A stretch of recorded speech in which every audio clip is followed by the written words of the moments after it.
आउज़ बिल्लाहि मिनश शैतानिर रजीम बिस्मिल्लाहिर्रहमानिर्रहीम। अस्सलामु अलैकुम। मैं हूँ सादिया, आप देख रहे हैं जेन्युइन कुकिंग विद सादिया। आज मैं आपके लिए ये बहुत मज़ेदार कबाब लाई हूँ। ना ये चाइनीज़ कबाब है, ना ये आलू के कबाब हैं, ना शामी कबाब हैं। ये आज मैं लाई हूँ जो बंद कबाब की अंदर जो कबाब डलता है, दाल के कबाब, ये उनकी रेसिपी है। तो आए हम अपनी रेसिपी स्टार्ट करते हैं और देखिए कि इसके अंदर क्या राज छुपे हैं जो ये इतना टेस्टी बन। तो देखें, सबसे पहले मैंने इसमें अपने कढ़ाई में आधा किलो दाल जो मैंने इसको 1 घंटा जो है पानी में भिगो दिया था, इसको रखा है। अब इसमें मैं डालूँगी ये स्पाइसेस। देखिए, ये तकरीबन मैंने 1.5 टीस्पून गरम मसाला पाउडर लिया है।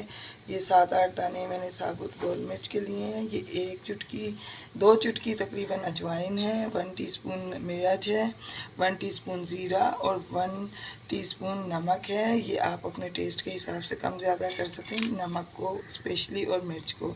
ये हम इसमें डालेंगे और इसके साथ हमारी ये थोड़े से पुदीने के पत्ते हैं, ये अदरक और ये लहसुन ये जाएगा इसमें। अदरक तकरीबन 1.5 इंच का टुकड़ा है, थोड़ा सा लहसुन है और इसके साथ अब हम इसमें पानी ऐड करेंगे। ये देखें, तकरीबन मैं इसमें 2 गिलास पानी ऐड करूँगी। इतना पानी इसमें ऐड करना है जितने में ये दाल गलने के बाद खुश्क हो जाए और उसके बाद जो है इसका पानी बचे ना, क्योंकि हमें इसे लिक्विड फॉर्म में नहीं करना, हमने इसको बिल्कुल ड्राई करना है। हम अपने इलाके के हिसाब से आप इसमें पानी डालें। हमारे यहाँ तकरीबन 2 गिलास में ये गल जाएगी बिल्कुल मुकम्मल तौर पर। और अगर आपके इलाके में जैसे भी हो तो आप पानी को की मिकदार कम ज़्यादा कर सकते हैं, लेकिन ये याद रखिएगा कि इसको बिल्कुल लिक्विड नहीं करना, इसको बिल्कुल ड्राई फॉर्म में गलाना है। और अब हम इनको गलने के लिए रख देंगे। कम से कम इसको आधे से पौना घंटा लगेगा, ये मुकम्मल तौर पर गल जाएगी। तो फिर मैं जब ये गल जाएगी तो फिर मैं आपको दिखाऊंगी। और ये देखें, इसके साथ ही मैंने ये 5 आलू, तकरीबन ये 1 पाव से ज़्यादा हैं, 300-350 ग्राम है, इनको भी मैं अलग से बॉईल कर रही हूँ। तो आगे का प्रोसीजर भी मैं आपको तो देखें व्यूअर्स, ये दाल जो है ये देखें, ये बिल्कुल अच्छे तरीके से गल चुकी है। और ये देखें, तकरीबन आधा घंटा मुझे लगा है और ये देखें बिल्कुल ड्राई हो चुकी है।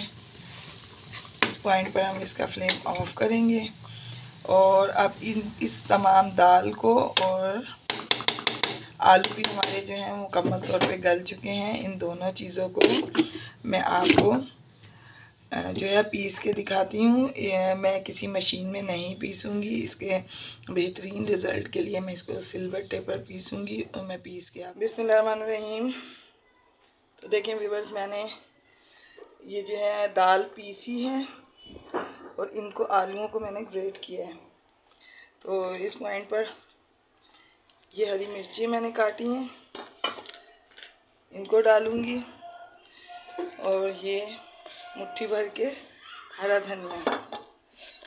तो व्यूअर्स, तमाम मसाले इनमें पूरे थे। तो अब हमने सिर्फ इसमें इन 2 चीज़ों को मिक्स करना है, कबाब बना। तो देखें व्यूअर्स, ये तमाम चीज़ें मिक्स हो गई हैं। अब मैं इनको कबाब इसका बना के दिखाती हूँ आपको। ये देखें,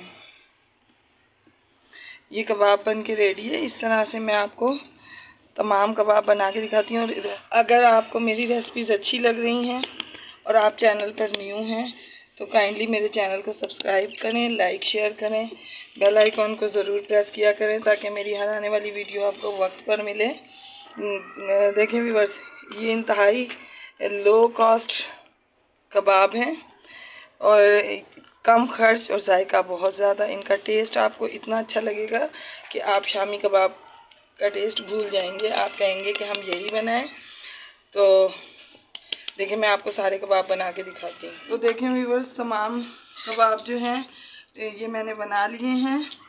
अब ये 2 एग्स हैं, इनको मैंने इस तरह से तोड़ा और इसमें मैंने काली मिर्च का पाउडर थोड़ा सा डाला है और साथ में मैंने ये इसमें थोड़ा सा ये नमक, तकरीबन 2 पिंच। ये देखें, इसको हम अच्छे तरीके से फेंट लेंगे और अब हम अपने कबाब फ्राई करते हैं। अंडे में डालेंगे और दोनों तरफ से अच्छे तरीके से इसको डिप करके ये देखना। बिस्मिल्लाहिर्रहमानिर्रहीम। तो देखें व्यूअर्स, ये तकरीबन एक तरफ से ये देखें हो गए हैं। अब हम इनको इस तरह से पलट देंगे। ये देखें कितने आराम से हमने इसमें हमने बाइंडिंग के लिए कुछ भी नहीं डाला और ना कुछ डालने की ज़रूरत है। ये इस तरह से अगर हम आप दाल को जो है ज़रा अच्छा सा ड्राई करके हम उबालेंगे तो कभी भी हमारे जो कबाब हैं वो ख़राब नहीं होंगे। लेकिन अगर दाल के अंदर गीलापन रहेगा, दाल ढीली होगी, तो यकीनन ये कबाब ख़राब होंगे। और अगर इस पॉइंट पे मैं आपको ये टिप बताऊं कि नरम हो गई है तो आप उसमें कॉर्नफ्लावर डाल सकते हैं। आपके कबाब जो हैं वो स्टे कर जाएंगे और जो है बहुत अच्छे से फ्राई होंगे। हमें तो ज़रूरत नहीं पड़ी, लेकिन मैंने आपको ये टिप इसलिए बताई कि अगर आपको कभी परेशानी हो तो आप उसमें कॉर्नफ्लावर या मैदा डाल सकते हैं, उससे आपके कबाब नॉर्मल हो जाएंगे, या चावल का आटा। इन तीनों चीज़ों में से कुछ भी आप डालेंगी तो आपके कबाब जो हैं वो थोड़े से उसका बैटर सख्त हो जाएगा। ये देखें, ये कबाब जो है ये बन के रेडी है। मैं इस तरह आपको तमाम कबाब तल के दिखाती हूँ। बिस्मिल्लाहिर्रहमानिर्रहीम। तो देखें व्यूअर्स, माशाल्लाह मेरे कबाब जो हैं वो बन के रेडी हैं। जितने खूबसूरत देखने में उससे ज़्यादा लजीज़ ये खाने में है। इसको एक दफ़ा बनाएं। मैं आपको अपनी दुआओं में याद रखती हूँ, आप मुझे अपनी दुआओं में याद रखें। ओके, अल्लाह हाफिज़।